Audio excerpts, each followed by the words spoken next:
कानपुर देहात के दौरे पर रहे एडीजी और आईजी स्थानीय लोगों से कानून व्यवस्था का लिया जायजा। एडीजी ने कहा कि 4 साल कानून व्यवस्था हुई बेहतर।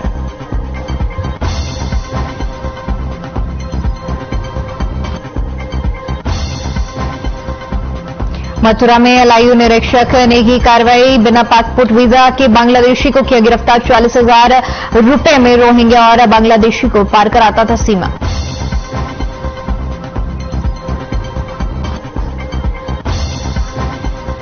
और मिर्जापुर में जहरीला फल खाने से 16 बच्चे हुए बीमार। बादाम समझकर खा गए जट्रोफा। मंडलीय अस्पताल में सभी का इलाज जारी।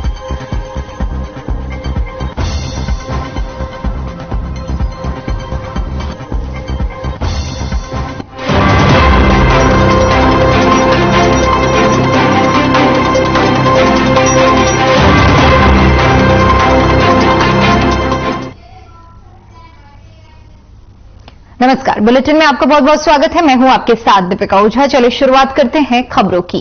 कानपुर के नए एडीजी आलोक सिंह के साथ आईजी प्रशांत कुमार देर शाम कानपुर देहात पहुंचे। आपको बता दें कि एडीजी आलोक सिंह 4 साल पहले कानपुर में आईजी के पद पर तैनात थे।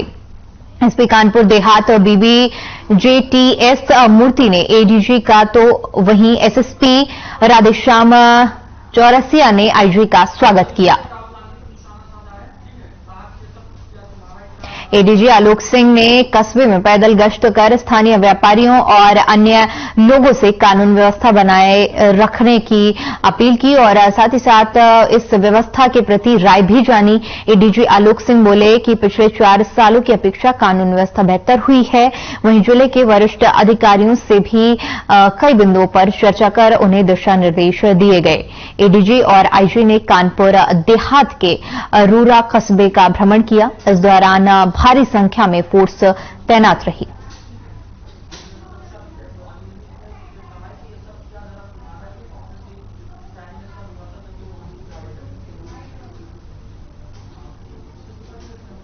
कानपुर देहात में से परिचित हूँ, पहले भी यहाँ आईसी रह रहा हूँ और यहाँ की जो इस 4 साल के बाद की बदली हुई परिस्थिति है उसको आज देखने यहाँ पर क्षेत्र में भ्रमण किया गया, बाजार में भ्रमण किया गया, लोगों से संवाद किया गया, लोगों के जो प्रश्न थे उनके संबंध में उनसे कुछ जानकारी एकत्रित की गई। पुलिस के बारे में, पुलिस के अतिरिक्त जैसे यहाँ के कुछ युवा उद्यमियों से वार्ता की गई, उनके जो विषय थे उन विषयों पर उनसे चर्चा की गई। बैंक की सुरक्षा को देखा गया। मेरे साथ कुछ महिला अधिकारी भी हैं, उनके द्वारा यहाँ बच्चियों से और महिलाओं से भी फीडबैक लिया गया।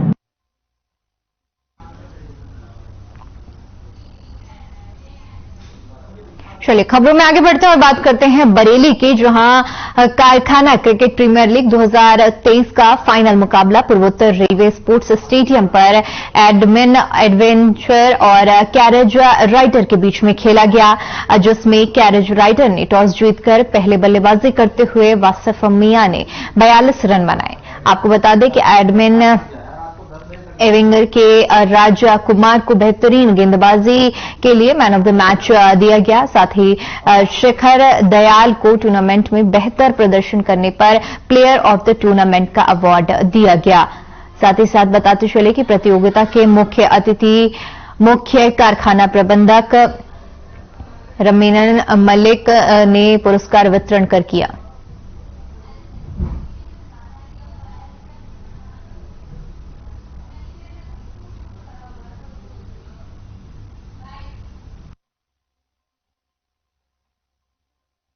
वर्कशॉप स्पोर्ट्स एसोसिएशन द्वारा 4 दिन व्यापी एक cricket tournament, inter shop cricket tournament का आयोजन किया गया था, जिसमें वर्कशॉप का स्टाफ को, वर्कशॉप का सुपरवाइजर को, सारे एम्प्लॉइज को हमने 4 टीमों में बांटा था।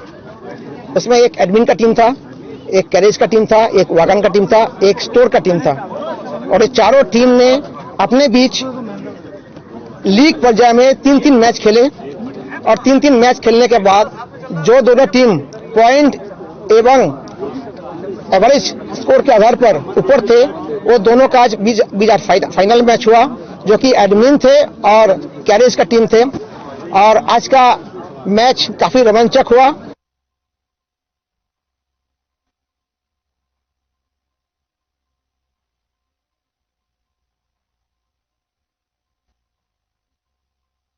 कारखाना क्रिकेट प्रीमियर लीग 2023 का फाइनल मुकाबला खेला गया और जिसमें रेलवे स्पोर्ट्स स्टेडियम में ये पूरा मैच हुआ था। बरेली में आयोजन हुआ है जहां पर राजकुमार मैन ऑफ द मैच बने हैं।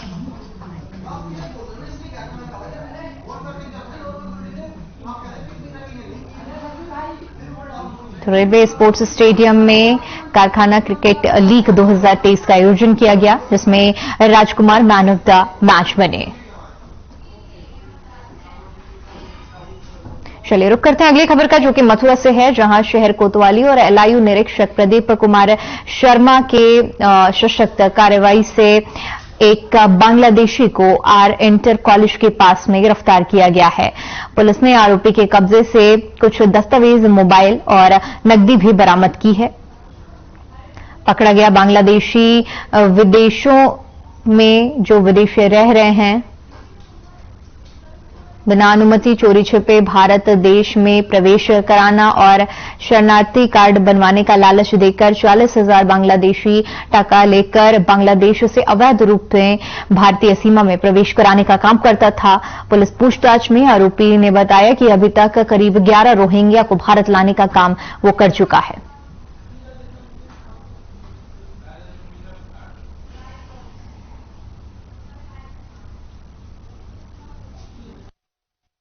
देखिए, थाना कोतवाली एवं एलआईयू मथुरा द्वारा ज्वाइंट ऑपरेशन चलाते हुए यह सराहनीय कार्य किया गया है। इसमें कमरुल विश्वास सन ऑफ मोहम्मद मेहताब, जो कि खुलना बांग्लादेश का रहने वाला है, उसकी अरेस्टिंग हुई है। यह व्यक्ति जनपद मथुरा में इस आशय से आया था कि यह ठेका लेकर के बांग्लादेश में जो निवासित रोहिंग्याज हैं उनको किसी तरीके से बांग्लादेशी बॉर्डर से पार कराकर इंडिया में प्रवेश कराता है और उनको वहां पर यह लालच भी देता है कि आपका शरणार्थी कार्ड यानी रेफ्यूजी कार्ड बनवा दिया जाएगा, उसके आधार पर आप इंडिया में रह पाएंगे।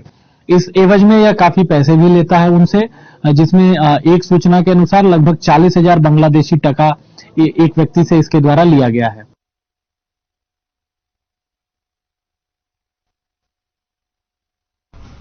उधर शासन के निर्देश पर हमीरपुर जिले में परिवहन विभाग की ओर से एक महीने से चलाए जा रहे सड़क सुरक्षा माह का समापन किया गया। आपको बता दें कि जिसमें परिवहन विभाग ने जिला मुख्यालय के कलेक्ट्रेट परिसर में जागरूकता कार्यक्रम का आयोजन किया।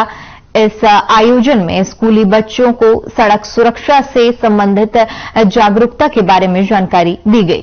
कार्यक्रम में जिलाधिकारी चंद्रभूषण त्रिपाठी, पुलिस अधीक्षक शुभम पटेल, अपर जिलाधिकारी नागेंद्र नाथ और सीओ सदर राजेश कमल समेत परिवहन विभाग का स्टाफ मौजूद रहा। इस दौरान सड़क सुरक्षा से संबंधित निबंध और प्रश्नोत्तरी के विजेता बच्चों को पुरस्कृत किया गया। परिवहन विभाग से जारी निर्देश पर सड़क दुर्घटनाओं को रोकने के लिए 5 जनवरी को सड़क सुरक्षा माह की शुरुआत की गई थी।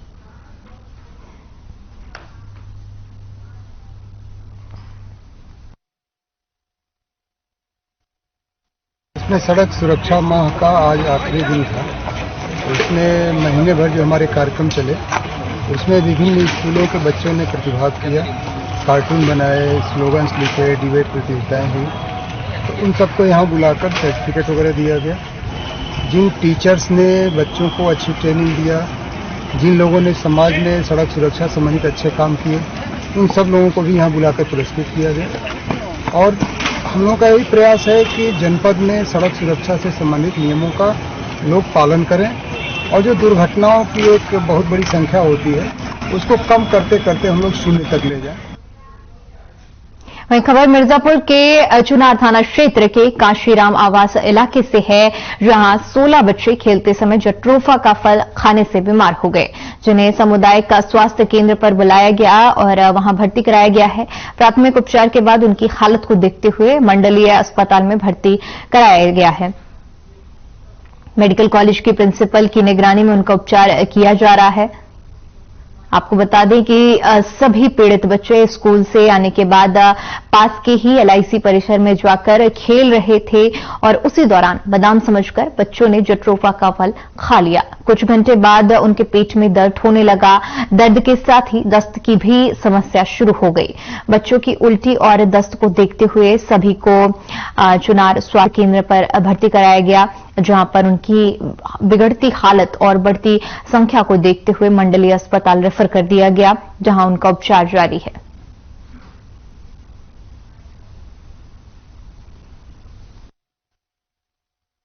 बच्चे लोग खेलते खेलते गए वहां पे, बादाम का तरह था। अच्छा। वो फोड़ के वो बादाम खा गए बस। अच्छा। खाने के बाद 4-5 घंटा के बाद उल्टी और लैट्रिन दोनों होने लगा। अच्छा। अब पेट में दर्द होने लगा। अच्छा, तो बस इतनी तकलीफ हो। तब हम लोग काम पे थे। हाँ। जब काम से आए तो कभी इन लोग को देख रहे एकदम दस्त पस्त पड़ गए। हाँ। अब बिस्तर में कहें कि अम्मी मारेगी नहीं ना, हम कहे नहीं मारेंगे बेटा, क्या हुआ है? तो कहे अम्मी बैर खाए हैं। जब मारने के लिए धमकाए तो कह रहे बादाम की तरह खाए हैं, फोड़ के उसी खा के उसको दर्द कर रहा है, उल्टी हो रहा है, पैखाना हो रहा है। बस इतने बातें हैं। देखिए, जैसा कि अभी पता चला इमरजेंसी में बच्चे हैं और यहाँ वार्ड में है, हमारे पास अभी करीब 14 बच्चे आए हैं। 14 बच्चे जिससे उनके पेरेंट्स बता रहे हैं, मदर, बच्चे सब लगभग एज ग्रुप के, एक ही एज ग्रुप के हैं, 5 से 7 साल के बीच के। और ये बता रहे वहाँ कोई एक पेड़ है जिसमें काले रंग का एक फल होता था। ये बच्चे बादाम समझ के ये बच्चों ने खा लिया है और जितने बच्चों ने खाया है तो ये उनको वहाँ प्रॉब्लम हुई है, तो बगल में किसी CSC पे गए हैं। वहाँ कंट्रोल जब नहीं कर पाए हैं, उनको दिक्कत पड़ी होगी, तो उन्होंने हमारे यहाँ रेफर किया है। अभी हमारे जैसा ट्रीटमेंट चल रहा है, सारे बच्चे स्टेबल हैं।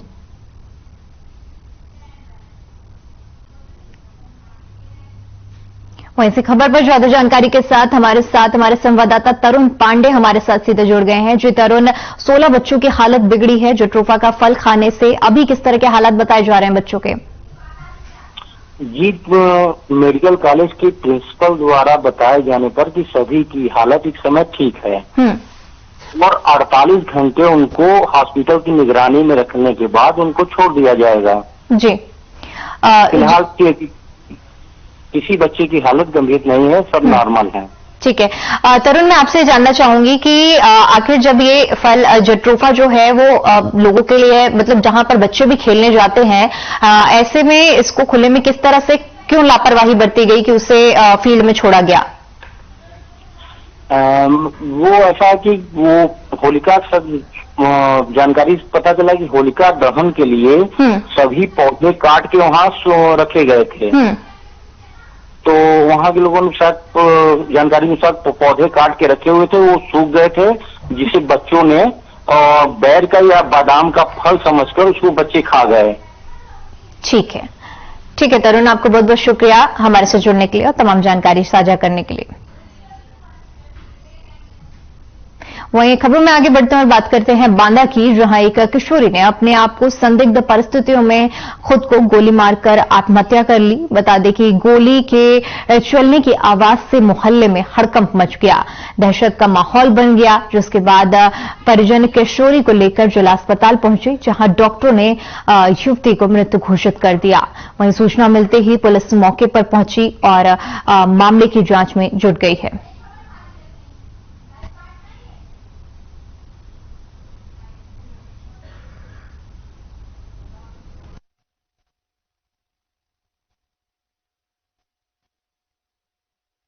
थाना कोतवाली नगर क्षेत्र अंतर्गत बालीखंडी नाका में एक बच्ची जिसकी उम्र करीब 16 वर्ष है, ने खुद को गोली मारकर आत्महत्या करने के प्रयास किया था, जिसे तत्काल जिला अस्पताल ले जाया गया। उपचार के दौरान उसकी मृत्यु हो गई है और आगे की विधिक कार्रवाई की जा रही है। श्रुति नटरा कौशल किशोर 16 साल की बालिका है, बालीखंडी नाका कोतवाली नगर से लाई गई है और कुछ समय पहले हमारे पास लाई गई थी। इसको सीरियस अवस्था में भर्ती कर उपचार किया गया था और रिफर किया गया। अब ये हमारे पास 555 PM पर आई है, ब्लड डेट करके यहाँ मृत अवस्था में लाया गया है। बॉडी को मोर्चरी में रखवाया जा रहा, आगे की कार्रवाई की जा रही है। चलिए अब आपको सीधा वाराणसी लिए चलते हैं, जहां पर संत रविदास जयंती के कार्यक्रम का आयोजन किया जा रहा है और वहां पर CM योगी भी मौजूद है। सदगुरु संत श्री रविदास जी महाराज की 646वीं पावन जयंती के अवसर पर मैं सभी श्रद्धालुजनों को हृदय से बधाई देता हूं।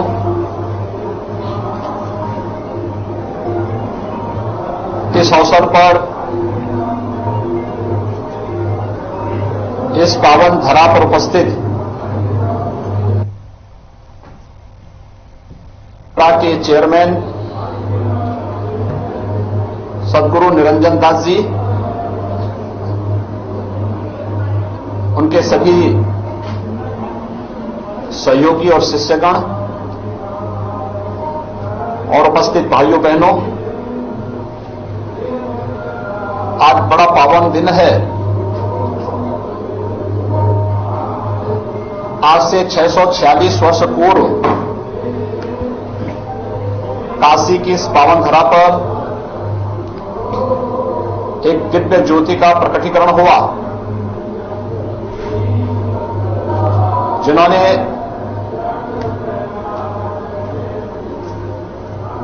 तत्कालीन भक्ति मार्ग के प्रख्यात संत सदगुरु रामानंद जी महाराज के सानिध्य में अपनी तपस्या और साधना के माध्यम से सिद्धि प्राप्त की थी।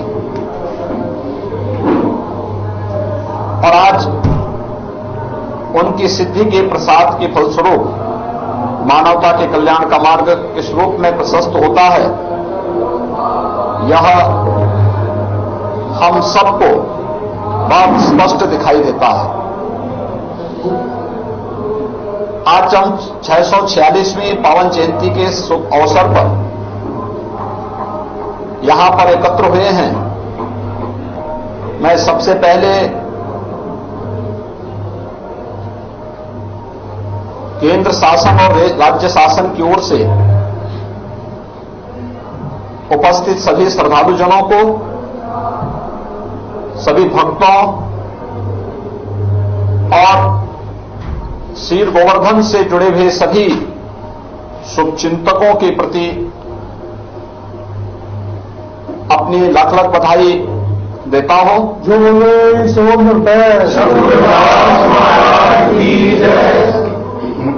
हम सब जानते हैं, भक्ति के साथ साथ कर्म साधना को सदगुरु ने सदैव महत्व दिया और उस कालखंड में उन्होंने ये बोल करके कि मन चंगा तो कटौती में गंगा, समाज को कर्म के लिए प्रेरित किया। आज उस महान संत की 646वीं पावन जयंती का कार्यक्रम है। इस अवसर पर देश के आदरणीय प्रधानमंत्री जी ने भी अपना संदेश भेजा है। संदेश का मैं यहां पर आपके सामने वाचन भी कर लेता हूं कि संदेश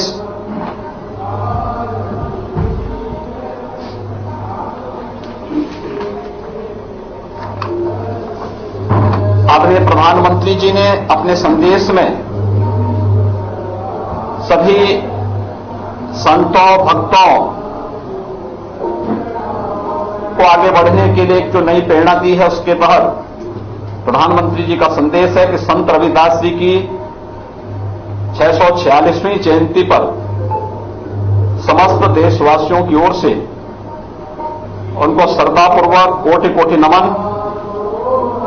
इस अवसर पर आयोजित किए जा रहे कार्यक्रम के बारे में जानकर अत्यंत प्रसन्नता हुई है।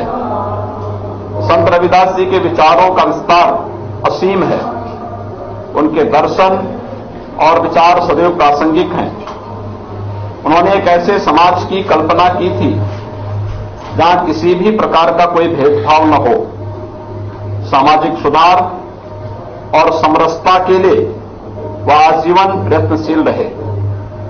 संत रविदास जी कहते थे, ऐसा चाहूं राज में जहां मिले सबन को अन्न, छोट बड़ो सब समान बसे रविदास रहे प्रसन्न। समाज में सकारात्मक परिवर्तन के लिए उन्होंने सौहार्द और भाईचारे की भावना पर बल दिया।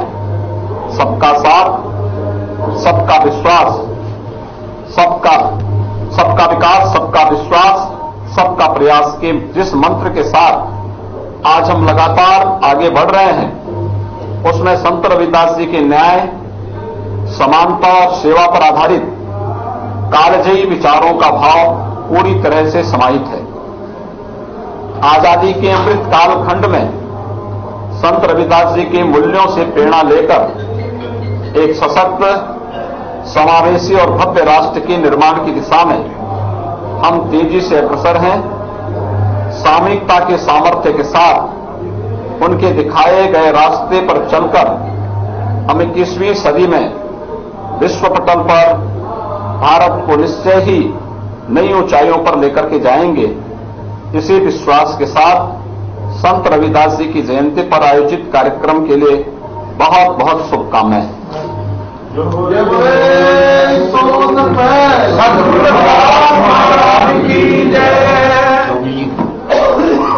संदेश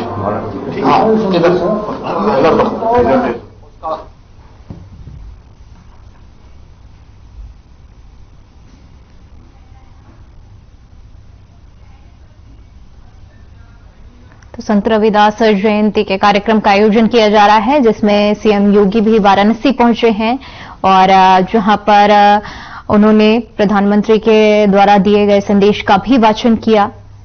इस दौरान संत समाज की तरफ से सीएम योगी का सम्मान किया जा रहा है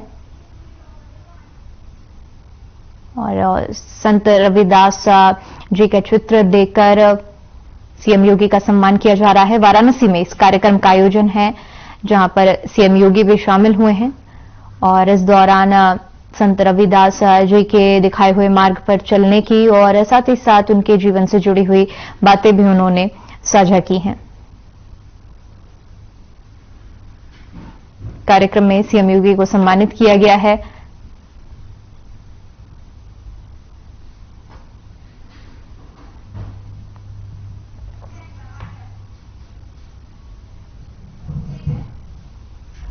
चलिए, फिलहाल के लिए इस बुलेटिन में इतना ही। देश और दुनिया की तमाम बड़ी खबरों के लिए बने रहिए हमारे साथ। नमस्कार।